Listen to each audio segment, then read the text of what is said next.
Dibocorkan media Korea Selatan, Timnas Indonesia temukan striker tajam. PSSI contek Liga Inggris, pemain naturalisasi generasi pertama yang gacor di Timnas Indonesia.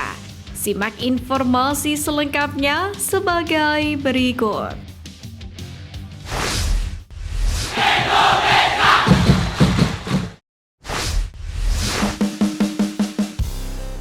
Dibocorkan media Korea Selatan, Timnas Indonesia temukan striker tajam.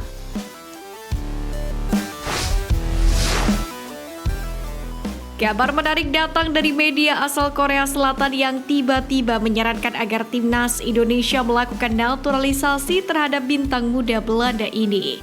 Hal itu dirasa sebagai bentuk kepedulian terhadap pelatih asal Korea Selatan Shin Tae-yong, yang mana baru saja menandatangani kontrak baru dengan Timnas Indonesia.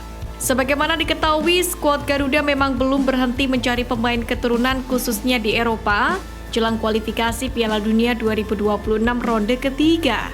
Menariknya, media asal Korea Selatan yakni Export News justru tidak merekomendasikan nama Ole Romeni sebagai kandidat utama striker Timnas Indonesia. Media itu merekomendasikan pemain lain yang sebaiknya bisa dinaturalisasi oleh Timnas Indonesia, yaitu striker FC20. Tepatnya adalah Dan Rhodes yang musim lalu telah mengemas 9 gol dan 10 assist dari 40 penampilan. Dan Rhodes pernah unjuk bakat di Eredivisie Belanda, dikabarkan sangat ingin bergabung dengan Timnas Indonesia. Tulis Export News. Bukan cuma sebagai striker, Dan Rhodes juga bisa ditempatkan di sektor winger dengan kemampuan mencetak gol yang cukup tinggi. Sejak mulai debut di tim senior FC20, Dan Rhodes telah mencetak 15 gol dan 16 assist dari 106 penampilan. Namun ia lebih banyak beroperasi di sayap kanan. Pemain bernama lengkap Samuel Daniel Rhodes itu punya garis keturunan Indonesia dari sang kakek yang lahir di Palembang. Meski memang kini menatap di Belanda. Meskipun statistiknya cukup mentereng sejak mulai debut profesionalnya, namun Dan Rhodes belum pernah dipanggil ke skuad Belanda bahkan di level junior sekalipun. Kini sang pemain dikabarkan telah bersedia menerima tawaran bergabung ke Timnas Indonesia asuhan dari Shin Tae-yong apabila ditawari oleh PSSI.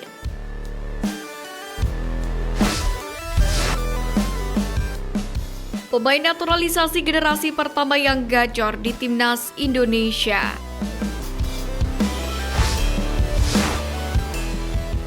Pertama, Diego Michels.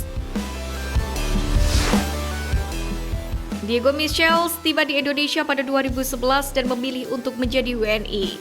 Memulai karir klubnya dengan Pelita Jaya dan kemudian Jakarta FC, Arema Indonesia, Sriwijaya FC, Mitra Kukar, Borneo FC pada 2015 hingga 2021, Arema FC 2021-2022, dan kembali lagi ke Borneo FC sejak 2022. Selama 7 tahun bersama dengan Borneo FC, Michels mencatat 134 penampilan dengan 4 gol, 4 assist, 30 kartu kuning, dan 2 kartu merah menurut Transfermarkt.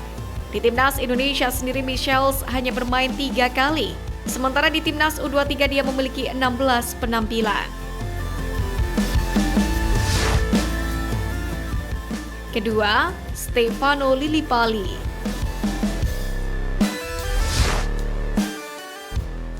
Seperti Diego Michels, Stefano Lillipali menjadi warga negara Indonesia pada 2011, setelah awalnya dari Belanda. Namun debutnya bersama Timnas Indonesia baru terjadi pada 2013. Karir Lillipali di Indonesia dimulai pada 2015 dengan Persija Jakarta. Tetapi dia kembali ke Belanda hanya beberapa bulan kemudian. Setelah itu bergabung dengan Bali United pada 2017 hingga 2022. Lillipali pindah ke Borneo FC. Hingga kini, tepatnya pada era Liga 1, Lillipali telah mencatatkan 47 gol dan 47 assist, yakni dari 162 pertandingan. Sementara di Timnas Indonesia, Lillipali telah bermain dalam 30 pertandingan dan mencetak 3 buah gol. Namun sejak Shin Tae-yong menjadi pelatih, namanya semakin jarang mendapatkan kepercayaan. Ketiga, Mark Locke.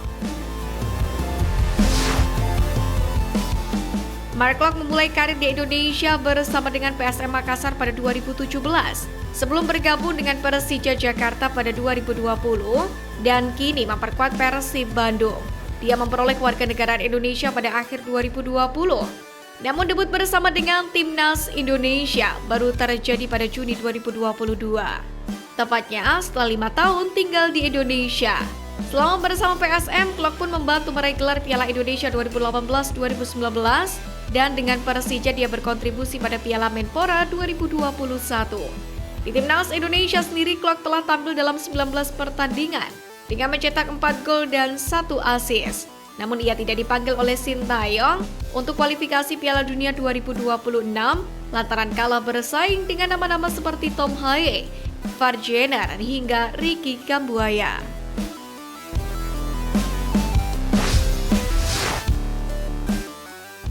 Evaluasi kinerja wasit PSSI contek Liga Inggris.